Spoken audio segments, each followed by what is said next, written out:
Most of InDesign's features live in its panels, like up here in the Pages panel. And there are a lot of panels in this program.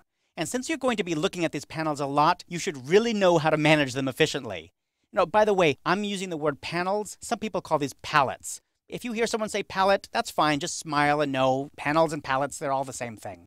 Now, when you first open InDesign, you see a list of panels along the right edge of your screen here. They're all in something called a dock. Let's get our terminology straight so we all know what we're talking about. The thing on the right here is the dock. Inside, there are these tiles, and these tiles represent panels. If I click on a panel, it closes all the other panels from that dock and opens this panel. Some panels live by themselves in their own panel group, and sometimes they share a panel group with others. For example, up here, the color and the stroke panel are in the same panel group. I can tell that by this little dotted gray line up here at the top of the group. Now, panels don't have to live in a dock. I can drag them out so they're free-floating. For example, I'll drag this color panel out, and now it's floating out here all by itself on top of my document. So now the only panel left in the group is the stroke panel, and I can close that again by clicking on the tile inside the dock. I can also drag the stroke panel out, and notice that this one looks a little bit different. This is a tile inside its own free-floating panel, but you can change this into what looks like a normal panel by clicking that little double arrow in the upper right corner. That expands it into a normal panel. Click it again, and it'll close back into a little tile again. I'll open it up, and then I want to show you that I can drag the stroke panel over on top of the color panel, and now these will go back into a group again. So I now have two different panels inside this one group.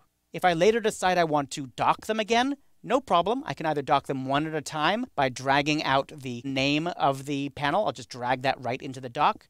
There we go. And I'll drag the stroke item over. And now, while I'm doing this, pay attention to where the blue line is highlighting. If I highlight it down here, it's a little bit hard to see, but if I highlight it down here, it will create a new panel group.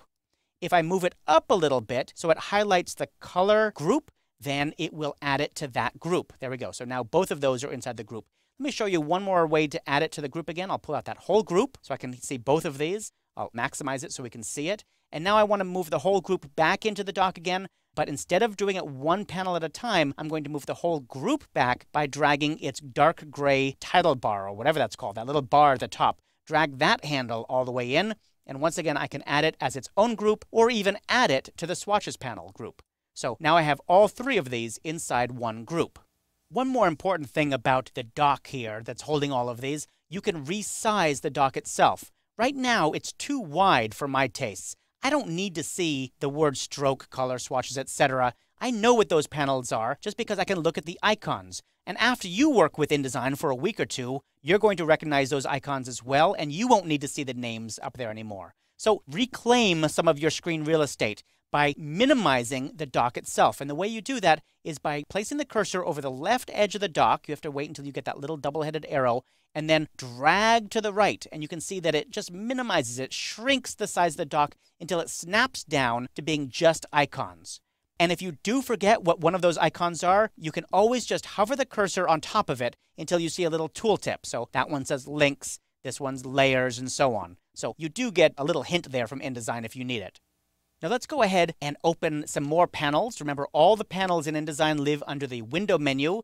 I'll go ahead and open, let's say, the info panel. There we go. There's the info panel, and let's open some other ones as well. How about inside the output submenu, we can grab something else like separations preview. There's all kinds of panels in here. This is actually going to be a bunch of different panels in a group, and I can put all of those into the dock down below these in that gray area, or I can drag this up until I see a vertical blue line. Again, it's a little bit hard to see, but if you look for a vertical blue line highlighting there, and I let go, it actually creates a new dock. So now I've got a second dock next to the first. And I'll bring this panel group up here, and I'll drag that in as well. Now, why do these look like full panels, even though they're docked? It's because they're expanded. Once again, you can expand or minimize by clicking on the double triangles, those double arrows up there. There we go. Now they're just icons, or tiles, as I call them. And I can minimize these as well if I want to. It's up to you.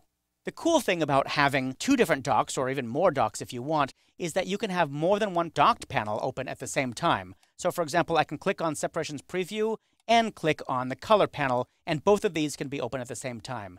You can only have one panel per dock open, but if you have more than one dock, then you can have more than one panel open, so that's kind of handy. But in general, if you do want to have more than one panel open, I recommend just dragging it out and having it free floating. That's usually easier. Now, once you have a panel open, you can resize it in various ways. The basic way, though, is to drag either in the lower right corner, this little shaded area, you can drag it and make it wider or smaller, or just by dragging the edge, either the bottom edge or the right edge, you can make it wider or shorter, narrower, and so on, to resize it to the size that you want. Okay, there's one more thing about panels which I want to tell you, and this actually has nothing to do with positioning, but it does have something very important to do with panels themselves, which is in the upper right corner of most panels, just below that double arrow, is a little icon which means there's a menu there. Most panels have their own menus, and if you click on them, you'll see that there's a bunch of features in here. And some of these features do not appear any other place in the program. So, they're not up in the menus here. Some of them don't even have keyboard shortcuts. So it's very important that whenever you're looking at a new panel, that you take a look at the panel menu to see what kind of features are hiding in there. Positioning your panels is all about finding what you need as easily and quickly as possible. If you're spending all your time moving panels out of the way and opening new ones, closing them, and so on, you're not being very efficient. So fortunately, that's where InDesign's Workspaces feature comes in.